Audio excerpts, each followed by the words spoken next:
ఇది నా దేవుని మాటలు వింటున్నటువంటి బిడలారా, ప్రభు మనతో జ్ఞాపకం చేస్తున్నటువంటి మాట ఏంటంటే, రాజు అంగీకరించుట కొరకు ఎస్తేరు ఎలాగున మరి సుగంధ ద్రవ్యాలతో, సువాసన కలిగిన ద్రవ్యాలతో స్థానాన్ని ఆచరించినదో, మరి మన జీవితాల్లో పరిశుద్ధత రావటానికి మనమేం చేయాలి? అందుకొరకే దేవుని వాక్యము జ్ఞాపకం చేస్తూ ఉంది.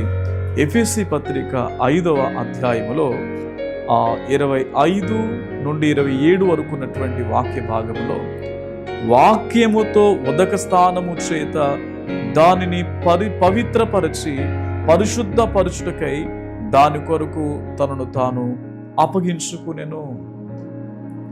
మనలను పరిశుద్ధపరచడానికి ప్రభు తన జీవితాన్ని అప్పగించుకున్నట్లుగా మనం చూస్తూ ఉన్నాం. దేవుని మాటలు చేత మనము ప్రియులారా ఉదక స్థానము చేయబడాలి.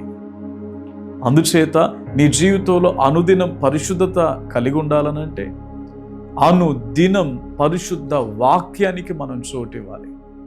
అలా వాక్యానికి చోటిచ్చినప్పుడు మనం పాపములోనికి వెళ్ళం. వాక్యాన్ని చదువుతూ ఉన్నప్పుడు మనం పరిశుద్ధంగా జీవించగలుగుతాం. మరి అటువంటి పరిశుద్ధమైన జీవితాలతో సిద్ధపడదాం. ప్రభు రాకడ కొరకై కనిపెడదాం. దేవుడి మాటలు మన వినికెల్లో దీవించునుగాక. పరిశుద్ధుడు అయిన తండ్రి, ప్రేమ కలిగిన దేవా, ఈ ఉదయకాల సమయంలో ఒక శ్రేష్టమైనటువంటి అంశాన్ని మా ముందు మీరు ఉంచినందుకై కృతజ్ఞతలు చెల్లిస్తూ ఉంటున్నాను తండ్రి. మా దేవ, మా నాయన, మా తండ్రి, పరిశుద్ధత అనేది మా జీవితాలకు ఎంతో అవసరము నాయన. అట్టి సిద్ధపాటును మాకివ్వండి, మమ్మలను సిద్ధపరచండి. ఇంకా ఎంతమంది నాయన మిమ్మల్ని సేవించుచూనే, మీ సన్నిధికి వస్తూనే, పాడుతూనే, బైబిల్ చేత పట్టుకుంటూనే అపవిత్రమైన వాటిని జరిగిస్తున్నారు, వారి హృదయాలను, వాళ్ళ హృదయ స్థితిని మార్చండి, వారి జీవితాలను మార్చండి నాయన. ఇప్పుడే వారి జీవితాల్లో ఓ బలమైన తీర్మానాన్ని కలుగునడానికి సహాయం చేయండి. యేసు నామమున అడుగుచున్నాను తండ్రి, ఆమేన్.